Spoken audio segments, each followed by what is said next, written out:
Welcome to Mr. Grimm's Realm of the Unseen.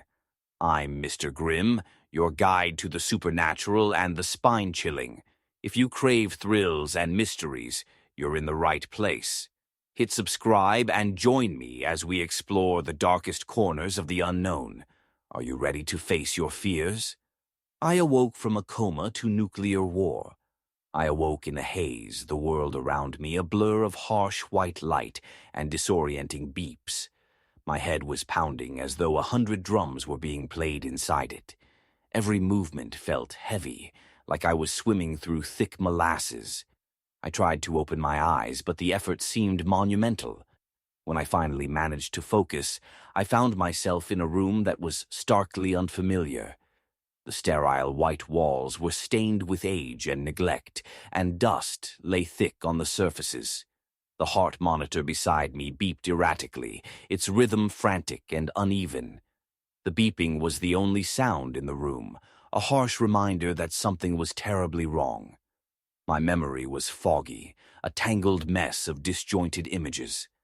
I recalled the car crash, the screech of tires, the shattering glass. But everything after that was a void.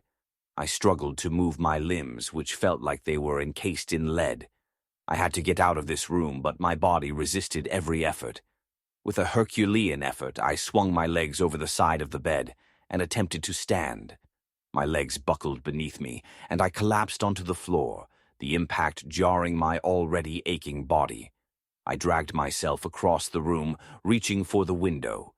The thin beam of light streaming through the grimy glass was the only thing guiding me. When I finally reached the window and peered outside, my breath caught in my throat. The sight before me was like something out of a nightmare. The sky was a sickly, burnt orange, casting an eerie glow over the desolate landscape. The city that once thrived with life was now a skeletal ruin. Buildings, once towering symbols of civilization, had crumbled into skeletal remains. The streets below were choked with debris, and a choking silence enveloped the city. I stumbled back from the window, my heart racing. My mind raced even faster, trying to piece together the fragments of what had happened. Had there been some sort of attack? A natural disaster? The wreckage outside suggested something catastrophic, something far beyond the scope of a simple accident. The realization hit me like a physical blow. Nuclear war. It was the only explanation that made sense, the only one that fit the apocalyptic scene unfolding before me. I searched the hospital for any signs of life, but it was eerily silent. The corridors were empty, and every door I opened revealed rooms as deserted and dilapidated as the one I had woken in. The air was thick with the scent of decay and neglect, and the flickering lights overhead only added to the sense of desolation. In a corner of the waiting room, a small television was playing a loop of news reports. The footage was fragmented and static-laden, but the message was unmistakable. The world had been ravaged by nuclear bombs, leaving only devastation and chaos in its wake. The reports were punctuated by scenes of destruction, images of people fleeing, and the slow, inevitable decline of civilization. As I tried to comprehend the enormity of what I was seeing, a chilling thought crossed my mind. If I had been in a coma, then how long had it been? Days, weeks, months, years? The idea that I might have missed the worst of it, only to wake up to a world that had moved on without me, was almost too much to bear. I stumbled out of the hospital and into the ruins of the city. The once familiar streets were now a maze of wreckage and desolation. The buildings that had once stood as monuments to human achievement were now twisted, broken shells. The air was filled with the acrid stench of smoke and burnt debris. Every step I took seemed to echo in the silence, a stark reminder of how alone I was. Occasionally, I glimpsed other survivors, gaunt, hollow-eyed individuals who seemed as lost as I felt. They moved with a disquieting detachment, as if they were going through the motions of living without really engaging with the world around them. As the days stretched on, I became more accustomed to the eerie routine of my new reality.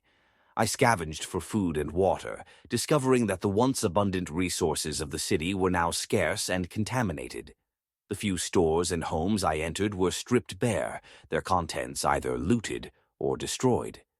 Despite my efforts to adapt, a growing sense of dread gnawed at me. The isolation was suffocating. The world had been turned into a haunting tableau of what once was, and I was trapped in this desolate landscape with no clear idea of what lay ahead. The memories of my life before the coma felt like a distant dream, a cruel reminder of everything I had lost. In my darkest moments, I would sit in the ruins of a familiar place, a cafe I used to frequent, or a park where I spent weekends, and try to remember what life had been like before. The memories were bittersweet, often accompanied by a deep, aching sadness. I realized that the world I had known was gone forever, replaced by a landscape of despair and ruin. The days turned into weeks, and the weeks into months. Time became an abstract concept in this new world. I lost track of how long it had been since I had last seen another person or heard a human voice. The only sounds that filled the silence were the occasional whispers of wind through the rubble and the distant cries of scavenging animals. In the quiet of the ruined city, I began to question my own sanity. The solitude played tricks on my mind, and I found myself talking to the ghosts of the past, as though they might offer some solace. I would spend hours wandering through the wreckage, searching for signs of life, only to return to my makeshift shelter, feeling more isolated than before. One night, as I huddled in a decrepit building, I heard a sound that made my blood run cold. It was a low, guttural growl, not unlike the sound of an animal, but more menacing. I froze, my heart pounding in my chest. The sound grew louder, closer. I crept toward the source, my every step echoing in the silence. In the darkness, I saw shadows moving. They were not like the gaunt survivors I had seen before. These were different, more primal. My breath came in shallow gasps as I realized that I was not alone. The fear of the unknown, the terror of facing something I could not comprehend, was overwhelming. I fled, running through the twisted remnants of the city, my heart racing. The growls followed me, echoing through the desolation. I didn't know if they were real or a figment of my increasingly fractured mind, but the fear was real, and it was consuming. As I sought refuge in a basement, my mind reeled from the experience. Was it possible that the radiation had caused mutations? Or was it just my mind breaking,